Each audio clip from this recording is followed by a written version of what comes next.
Hello' বন্ধুসকল নমস্কাৰ সকলোকে স্বাগতম জনাইছোঁ আজিৰ এই ভিডিঅ'টোলৈ। বন্ধুসকল এটা বিগ ব্ৰেকিং নিউজ লৈ আহিছোঁ আপোনালোকৰ মাজলৈ। আহক আমি ভিডিঅ'টো চাই লওঁ। বন্ধুসকল আপোনালোকে ইতিমধ্যে গম পাইছে যে আমাৰ DWG চলিত নিযুক্তি প্ৰক্ৰিয়া আছে, তাত আমাৰ NISৰ প্ৰাৰ্থীসকলক এখন নোটিছ যোগে তেখেতসকলক নলগাই ভিৰ বুলি কৈছিল আৰু সেইমতে আমাৰ NISৰ প্ৰাৰ্থীসকলে হাইকোৰ্টক আগ চাপিছিল আৰু ইয়াৰ পিছত ইণ্ট্ৰিম অৰ্ডাৰ লাভ কৰাৰ পিছতে সুপ্ৰিম কোৰ্টক আগ চাপাৰ পিছত অৰ্ডাৰ অহাৰ পিছত আকৌ NCTয়ে তেখেতসকলক এখন ক্লেৰিফিকেশ্যন দিছে আৰু আজি যোৱাকালি অৰ্থাৎ 10 তাৰিখে NISৰ হাইকোৰ্টত যি IA ফাইল কৰিছিল তাৰ এটা হিয়াৰিং হৈছিল। সেই হিয়াৰিঙৰ মই অৰ্ডাৰ কপিটো আপোনালোকৰ কাৰণে লৈ আহিছোঁ। বন্ধুসকল চাওক, WBC নাম্বাৰ গোটেইখিনি ইয়াতে আছে।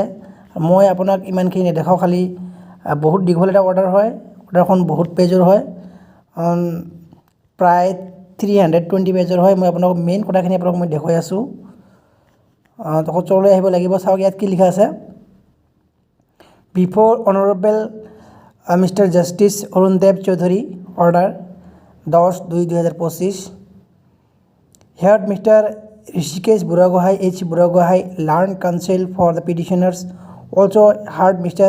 P. Sharma, Learned Standing Counsel for the Education Department, Assam, and Mr. I. Alam, Learned Standing Counsel for the NCTE. So main কথাখিনি মই আপোনাক আলোচনা কৰিম। চাওক, the petitioners by way of instituting this batch of writ petitions have recited the grievance with regards to the prescription of qualifications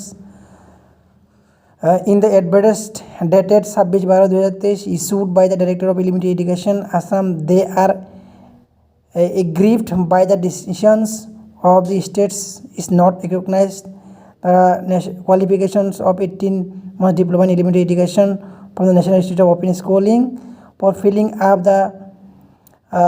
the post under the side advertisement. So next আমাৰ কথা কি কৈছে যে NISৰ প্ৰাৰ্থীসকলে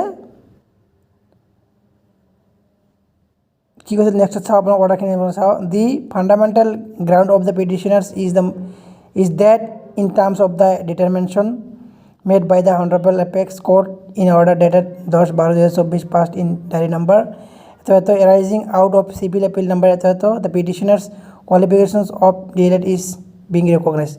So বন্ধুসকল main fundamental ground of the পিটিশ্যনাৰ্ছসকল main fundamental grounds কি সেইখিনি ইয়াত কোৱা হৈছে যে যিহেতু অনাৰেবল এপেক্স কোৰ্টৰ যি অৰ্ডাৰ 10/12/2024 আহিছিল, পাছ হৈছিল আৰু ডায়েৰী নম্বৰ আৰু 4961 rising about civil appeal number the petition qualification DLED is being recognise.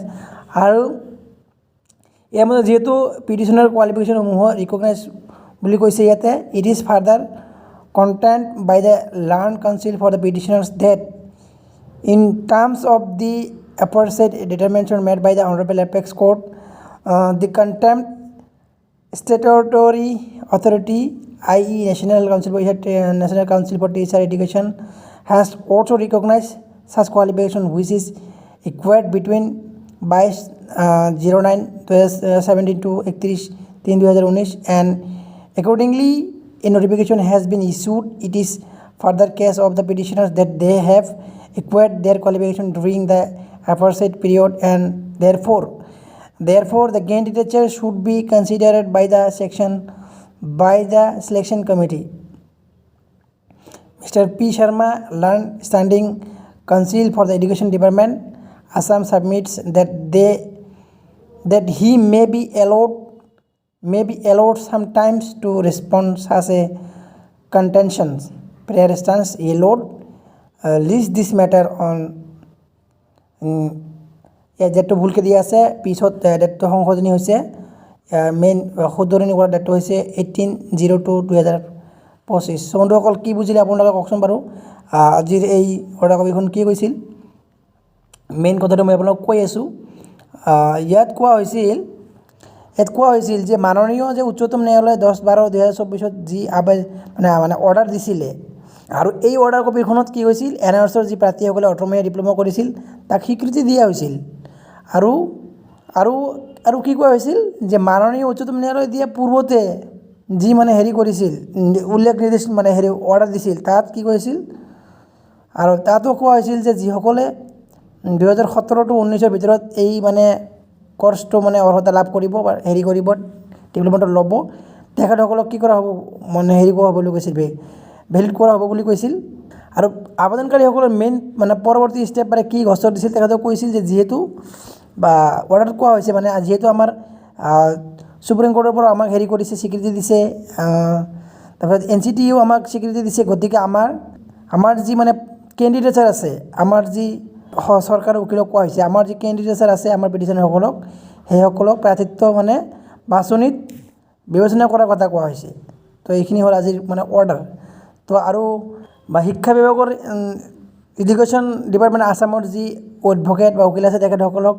মানে কোৱা হৈছে এইখিনি অৰ্ডাৰ কথা আৰু তেখেতসকলে কি কৰিছে সময় লৈছে আৰু নেক্সট হিয়াৰিং আপোনাৰ 18 তাৰিখ 2 মাহ 2025 হ'ব বন্ধুসকল খুব এটা ভাল খবৰ আহি আছে বন্ধুসকল 18 তাৰিখে যিহেতু ইতিমধ্যে আপোনালোকে গম পায় আমাৰ পক্ষত গোটেইখিনি হৈ আছে বন্ধুসকল এইটো এটা ভিডিঅ' আছিল আপোনালোকে প্ৰাৰ্থনা কৰিব নেক্সট যাতে ভাল খবৰ আহে আৰু এটা বিষয় মানে বহুতে মোক মেছেজ কৰি আছে আৰু সুধি আছে ছাৰ একচুৱেলি অৰ্ডাৰখনত অনলি পিটিশ্যনৰ কথা মানে কোৱা হৈছে নেকি হয় বন্ধুসকল আপোনালোকে ঠিকে শুনিছে ইয়াত কৈছে the fundamental ground of the petitioners is that the terms of the determination so' মানে ডাইৰেক্ট উল্লেখ কৰিছে কেৱল পিটিশ্যনাৰসকলৰ কথা কোৱা হৈছে বন্ধুসকল বাকী আপোনালোকে চাওক পৰৱৰ্তী সময়ত কি হয় কি নহয় গম পোৱা যাব চ' বন্ধুসকল নিশ্চয় লগ পাম পৰৱৰ্তী ভিডিঅ'ত আজিলৈ ইমানে জয় অসম